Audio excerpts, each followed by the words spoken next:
Se a gente quer resultado, nós temos que lutar. Não adianta, nada vai cair do céu. Nada cai do céu. Fé nasce do chão. Acho que a gente inverteu as coisas, né? A nossa oração tinha que ser voltada para o chão o tempo todo.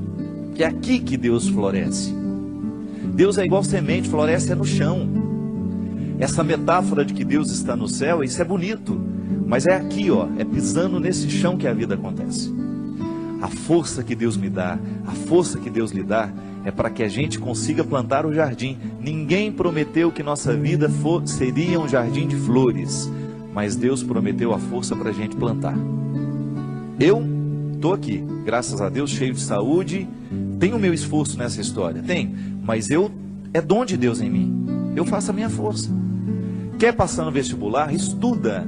Não tem essa história, ô padre, reza para mim. Não vou rezar não. Se você não estudar, minha oração não serve para nada neste momento. Se você não estudar, você não adianta ficar sentado, ajoelhado diante do Santíssimo, com o livro na cabeça. Ô Senhor, me ajuda a passar no vestibular. Faça primeiro a sua tarefa, depois você tem o direito de esperar pelo dom. É aquilo que a gente fala, sempre. Nós só temos o direito de esperar pelo impossível, depois que fizermos tudo o que nos foi possível. Agora tem um outro detalhe. Ela está dizendo aqui, padre, tudo é muito difícil. Pode ser que você esteja prestando atenção demais no que é difícil. Aí tudo fica mais difícil ainda. Gente, a vida sempre será determinada a partir do que a gente presta atenção. Se você tem diante de você um problema, você tem duas possibilidades. Ou você enxerga o problema, ou você já enxerga a solução. Tem gente que só enxerga o problema. Aí dificilmente encontra a solução, porque fixa os olhos no problema e aí não tem olhos para encontrar a solução. E aí depende de como nós interpretamos a vida. Tem gente que adora dificuldade, tem gente que adora problema. E acaba se tornando uma fonte de problemas, porque não está disposto para soluções. Tem gente que não sabe viver sem um problema. No meu livro que eu vou lançar tem uma personagem interessante, que ela é ficcionada nas doenças, ela adora ter doença. O sonho da vida dela é ter um plano de saúde. A alegria dela é receber um exame em que ela está precária. A alegria dela é contar as doenças, a dor de cabeça que não passa, é a pedra na vesícula.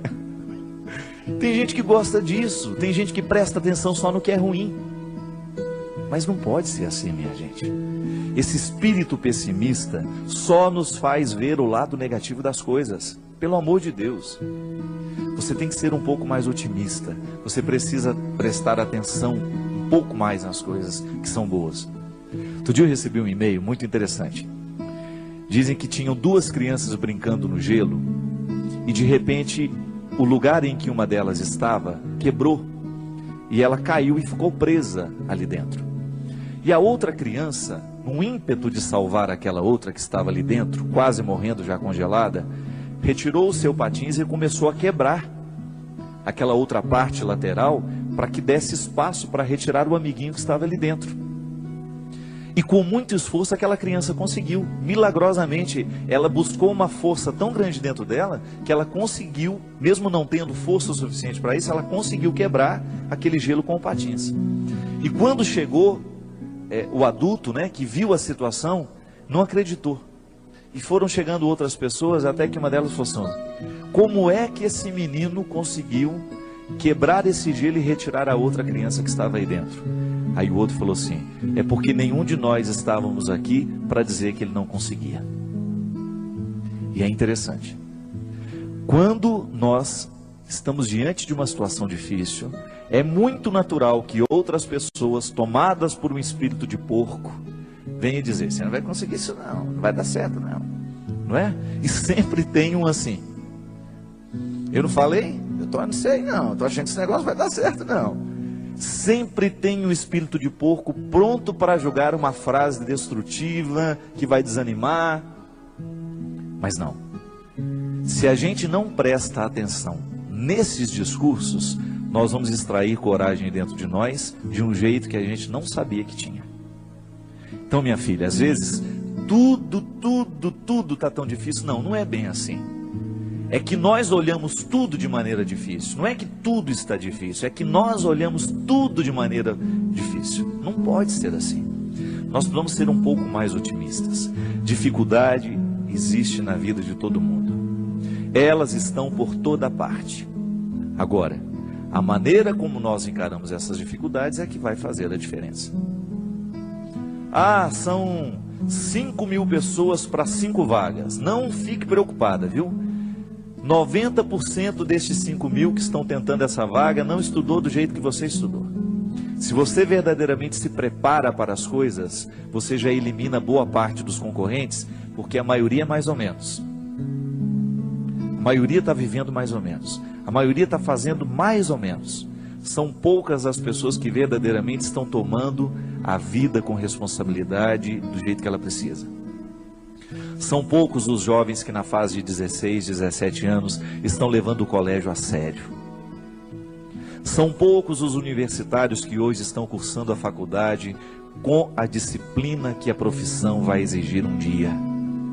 São poucos os profissionais que verdadeiramente estarão bem preparados para nos atender nos seus consultórios de advocacia, nos seus consultórios dentários, nos seus consultórios médicos, porque são poucos os que verdadeiramente estão fazendo o que devem fazer. Estou sendo pessimista? Não. É só você olhar para o jeito como estão vivendo os nossos universitários, a maneira como eles estão se preparando para a futura profissão. E eu sempre digo, quer ser um bom profissional? Estude bem o que você está estudando. Porque você não tem o direito de ser mais ou menos. Não tem. A maior preocupação minha que eu tenho como padre, minha gente, é a qualidade dos nossos padres nos dias de hoje. Você que é padre sabe muito bem o quanto que você é exigido nos dias de hoje. Você precisa ser um homem de sabedoria. Você precisa ser um homem que estabeleça uma ponte com a cultura, com a sociedade. Não dá para você evangelizar do mesmo jeito que evangelizavam há 20 anos atrás. Não dá. Nós precisamos correr atrás da qualidade. Ninguém está fora disso. Você aí na sua área, você precisa correr atrás da sua qualidade. Você que é médico, você que é dentista, você sabe o quanto você precisa se aperfeiçoar para você continuar de pé no mundo de hoje. Hoje nós estamos no tempo da competência e não é problema. Isso tem que nos motivar para a gente querer, reconhecendo, ainda que seja um mínimo dentro de nós. Nós merecemos cuidar desse mínimo, chegar a aperfeiçoar cada vez mais esse processo, aumentar cada vez mais as nossas possibilidades. E aí na hora que a gente esbarra na nossa fragilidade, a gente tem que aprender com ela. Ela não tem que nos desanimar. Mas muito mais que a qualidade profissional, antes dela é a nossa qualidade humana. Muito mais que um bom médico, você precisa antes é ser um bom pai, ser um bom filho, ser um bom irmão. É isso que faz verdadeiramente a felicidade vir acomodar-se dentro de você. Não adianta você se realizar na sua profissão se você não se realiza como pessoa. E é disso que hoje nós estamos falando. É desse aperfeiçoamento humano. E na faculdade da vida a gente aprende o tempo todo. Não tem nenhum professor a nos ensinar a ser pai, a nos ensinar a ser irmão, não. É olhando nos olhos de quem a gente ama que a gente vai descobrir a medida certa, o aprendizado de cada dia, para que a gente possa ser um ser humano melhor no mundo de hoje. Chega de gente ruim, chega de gente incompetente como pessoa, chega de assassinos, chega de ladrões, chega de mentirosos. Vamos dar qualidade a esse mundo, a começar por você. Não importa de como você tenha vivido até o dia de hoje. A palavra de Deus para nós é sempre otimista. Deus continua vendo valores em você. Deus continua acreditando que o seu coração pode ser melhor. Deus continua acreditando que aí, neste coração muitas vezes marcado pelos fracassos, existe uma vitória a que você pode chegar. Basta você não desistir. Motivação cristã. A Deus toda glória e louvor.